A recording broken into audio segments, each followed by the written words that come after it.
Uma reação de refino também bastante relevante no tratamento dos ácidos é a dessulfuração. Essa reação é apresentada aqui de forma esquemática, ilustrando a dessulfuração sendo realizada pelo óxido de cálcio, CaO, mas uma reação absolutamente análoga pode ser escrita substituindo o CaO pelo MgO. Neste caso, o CaO combina com o enxofre, forma CaS, que é incorporado à escória, e libera oxigênio.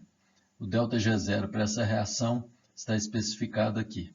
Essa reação ilustra que é fundamental um controle do teor de oxigênio para que possamos promover uma dessulfuração num nível adequado. No caso do alto forno, o controle do teor de oxigênio é feito pela atmosfera e pela combinação carbono-CO. Neste caso, o teor de oxigênio sendo determinado por esse equilíbrio, a reação que descreve a dessulfuração que ocorre no alto forno ou nos processos que envolvam tratamentos do ferro-gusa é o CaO combinando com enxofre com carbono, formando CaS e CO. Para o caso de aço, normalmente esse teor de oxigênio vai ser definido pelo tipo de desoxidante que foi utilizado. E já adiantando, como observamos e lembrando do princípio Le Chatelier, constatamos que quanto melhor for a desoxidação, maiores são as chances de termos uma dessulfuração mais pronunciada. Para o caso, então, da dessulfuração conforme ela ocorre no alto forno, onde o teor de oxigênio é especificado pelo equilíbrio carbono-CO, ΔG0 da reação especificado em calorias por mol de CaO, e a constante de equilíbrio avaliada a 1500 centígrados, especificada pela atividade raoultiana do CaS, multiplicado pela pressão parcial do CO, dividido pela atividade do CaO, teor de enxofre vezes o seu coeficiente de atividade henriano e atividade raoultiana do carbono. Este valor corresponde a aproximadamente 876. Usando a expressão deduzida anteriormente, podemos identificar os fatores que favorecem a dessulfuração neste caso. Como trata-se de uma reação endotérmica, constatamos que a temperatura mais alta favorece a reação de dessulfuração.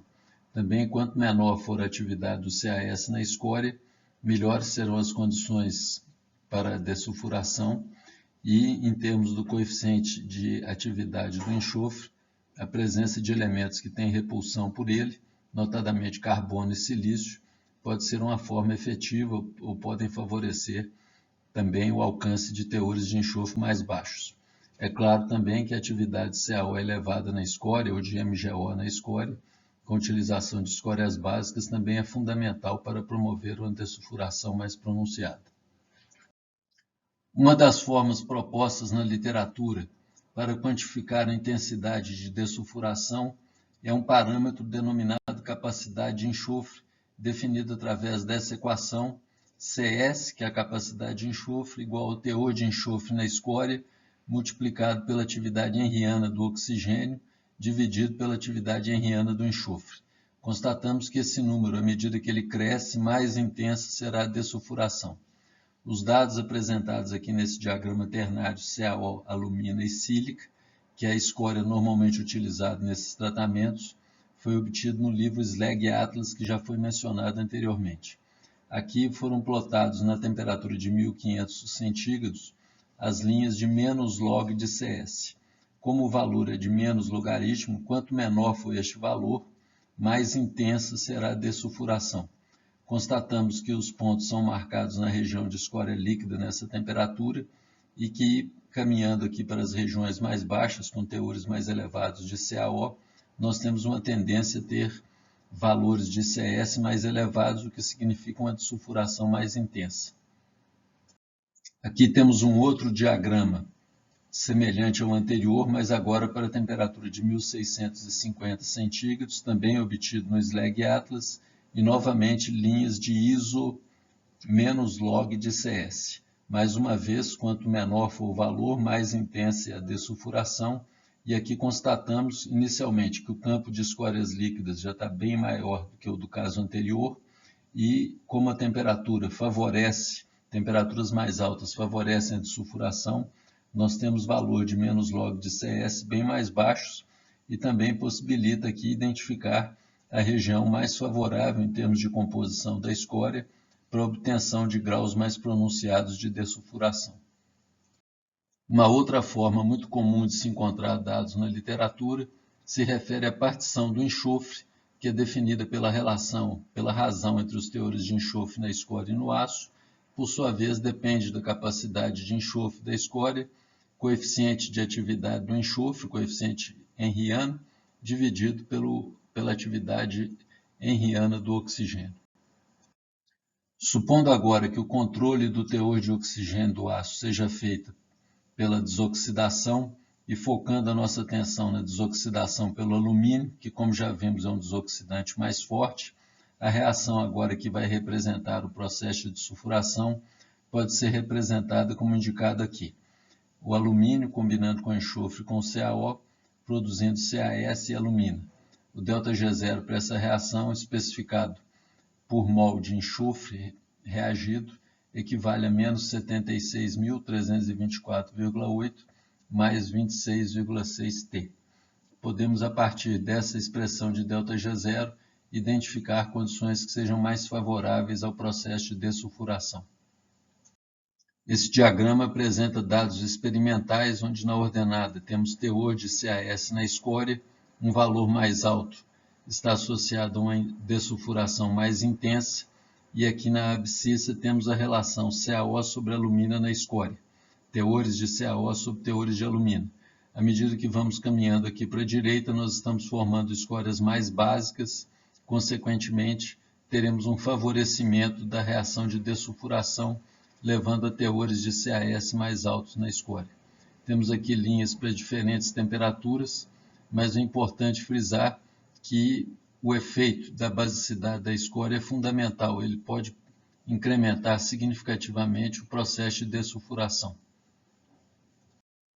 Quando o teor de oxigênio é determinado e definido pelo alumínio, nós temos aqui um outro gráfico que representa agora a partição do enxofre na escória sobre enxofre no aço, como um produto de uma constante vezes o teor de alumínio no aço elevado a 2/3. Por esse diagrama, por essa equação, dá para vermos que aumentando o teor de alumínio do aço, favorecemos a obtenção de uma maior intensidade de sulfuração. O outro parâmetro é essa constante que está plotada aqui nessa figura, o seu logaritmo, em função, mais uma vez, da razão dos teores de CaO e alumina na escória. Mais à direita, nós temos as escórias mais básicas. Aqui nós temos curvas desse KSA, ou do log do KSA, para diferentes temperaturas.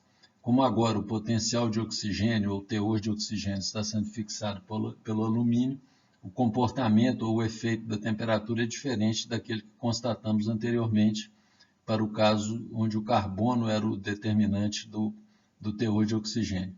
Nesse caso, temos linhas características para diferentes temperaturas, e o que observamos agora é, primeiro, aumentando a basicidade, nós tendemos a elevar o valor de KSA e, consequentemente, incrementarmos a dessulfuração. Para uma mesma composição da escória, por exemplo, para uma relação CaO sobre alumínio equivalente a 1,2, nós vemos que a redução da temperatura favorece a obtenção de maiores índices de dessulfuração. Este gráfico ilustra o efeito do teor de alumínio e do teor de CaO na escória sobre a partição do enxofre, que está plotado aqui na ordenada em função do teor de CaO na escória, e relembrando mais uma vez, valores mais elevados para essa partição significa uma dessulfuração mais intensa. Temos aqui uma série de curvas que foram construídas para temperaturas diferentes e também para teores de alumínio no aço, teores residuais de alumínio no aço diferentes. O comportamento aqui indica 3 fatores. Primeiro, elevação do teor de CaO na escória favorece a obtenção de graus de dessulfuração maiores. A elevação no teor de alumínio também favorece partições mais elevadas. E, finalmente, temperaturas mais baixas, no caso aqui 1500, também conduzem a níveis de dessulfuração mais importantes ou mais significativos do que em temperaturas mais elevadas. Um outro efeito que foi mencionado anteriormente está associado ao valor do coeficiente de atividade henriano do enxofre. esse coeficiente ele é afetado pela presença de outros solutos no aço. Aqui nós temos na ordenada o valor do log deste parâmetro em função dos teores dos outros diferentes solutos presentes no aço ou no ferro-gusa. O que constatamos que dos elementos comuns que aparecem no aço e no gusa, temos aqui o carbono e o silício, e vemos que ambos têm a tendência de elevar o coeficiente de atividade henriano do enxofre e, consequentemente, favorecer uma dessulfuração mais intensa. Para os valores negativos, nós temos aqui o manganês como um dos elementos que tende a baixar esse coeficiente e ter um efeito prejudicial à dessulfuração, considerando o seu efeito em termos do coeficiente de atividade do enxofre. Esta última figura nos ajuda a escolher escórias para realizar o processo de dessulfuração. Nesse caso, temos escórias no sistema CaO, alumina e sílica. Ela foi construída também com 5% de MgO e o gráfico aqui mostra valores de partição do enxofre, relação do teor de enxofre na escória sobre o do aço, para uma temperatura de 1.600 centígrados, num aço com teor residual de alumínio de 0,03. Observamos que à medida que vamos caminhando para essa região próxima à saturação em CaO, os valores de partição do enxofre vão crescendo e nessa região que está destacada aqui com a coloração avermelhada, nós teremos as partições mais elevadas, o que significa dizer que para promover uma dessulfuração mais intensa, seria interessante termos uma escória com teores de aproximadamente 55% de CaO, valores baixos de atividade da sílica e teores de alumina em torno aí de 35%. Para essa temperatura, essa seria a escória que propiciaria partições de enxofre mais elevadas.